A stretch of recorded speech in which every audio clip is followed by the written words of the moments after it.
Nous allons voir maintenant comment modifier une autre structure élémentaire qui est la boucle.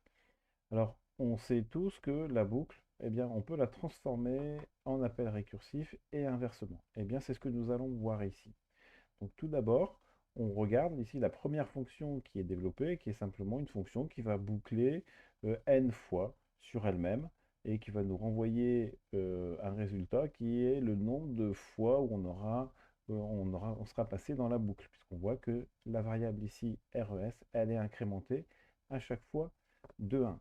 Alors ici, voilà donc notre fonction, hein. Au départ, initialement, res donc vaut 0, et à chaque fois que je vais passer dans la boucle, eh bien, je vais incrémenter 1, ce qui fait que le résultat, est ce que je vais imprimer, ce sera le nombre de fois où j'aurai bouclé.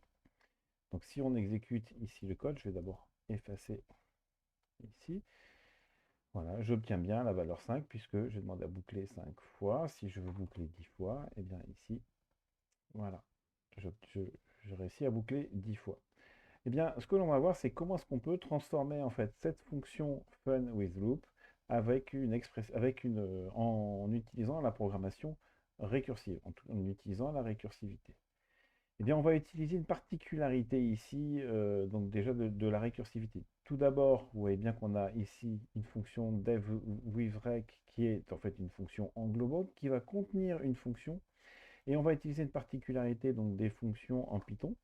C'est que vous voyez bien que la variable n qui est en paramètre de la première fonction, de la fonction englobante, eh bien en fait elle est extérieure à la fonction f underscore rec. Mais elle est tout de même accessible en lecture, pas en écriture, mais en lecture en tout cas, on va pouvoir accéder à cette valeur de n, et ça on va l'utiliser dans la récursivité. Alors comment?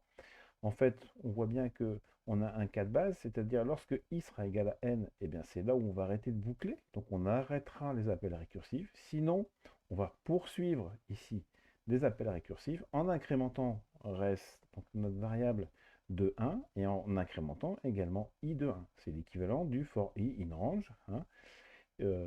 N, à chaque fois, on incrémente i de 1 jusqu'à ce qu'on obtienne la valeur n.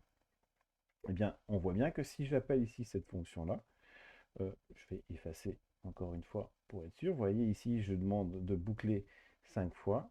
Si je lance le programme, eh bien, j'ai bien bouclé 5 fois. Si je change la valeur ici, eh bien, je vais boucler encore une fois ici, par contre, 10 fois. Alors vous voyez que finalement, la boucle for a disparu, hein, et on utilise une fonction à la place, qui est une fonction récursive. On est bien dans la démarche de la programmation fonctionnelle. Maintenant, qu'est-ce qu'on observe? C'est qu'on a encore ici une instruction conditionnelle. Or, on a vu que les instructions conditionnelles, on avait plutôt intérêt en programmation fonctionnelle de les remplacer par des expressions. Eh bien, c'est ce qu'on va faire tout de suite.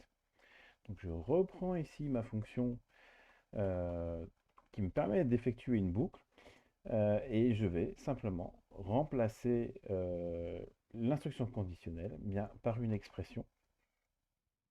C'est ce que l'on fait ici. Devant le if, on dit la valeur que l'on va retourner. Ce sera celle-ci. Donc on va faire notre appel récursif lorsque i est inférieur à n. Sinon, eh bien, on renvoie la valeur de res. Voilà. Donc ici, je vais faire un petit peu de nettoyage. Donc voilà, on a remplacé simplement l'instruction conditionnelle donc par une expression. Donc on va obtenir exactement le même résultat. Donc on va ici dire plutôt que l'appel récursif, enfin c'est de l'appel récursif mais avec en plus une expression. Et donc si je fais maintenant mon appel, oui, et bien on va pouvoir observer le même résultat. Donc voilà, vous voyez, donc là ici j'appelle bien, je vais refaire un petit peu. Si on appelle bien la fonction fun with expression, eh bien si on exécute, on a bien bouclé 10 fois. Si on veut vérifier que quand on change le paramètre n, on boucle bien 5 fois, eh bien c'est le cas. Donc vous voyez, d'une expression, d'une boucle ici for et in range, eh bien en programmation fonctionnelle, voilà ce que l'on va privilégier. À la fois l'appel récursif plus l'utilisation d'expression pour remplacer les structures conditionnelles.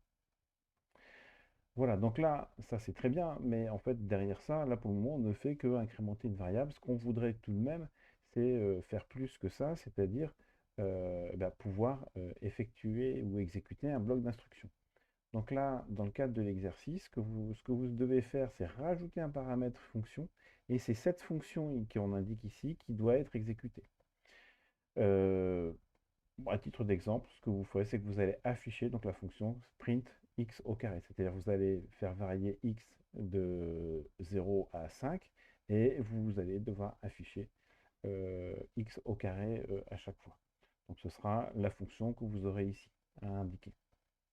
Voilà, et bien écoutez, comme à chaque fois, vous mettez votre ordinateur en pause, et puis une fois que vous avez terminé, eh bien, vous pouvez relancer les vidéos pour voir la correction.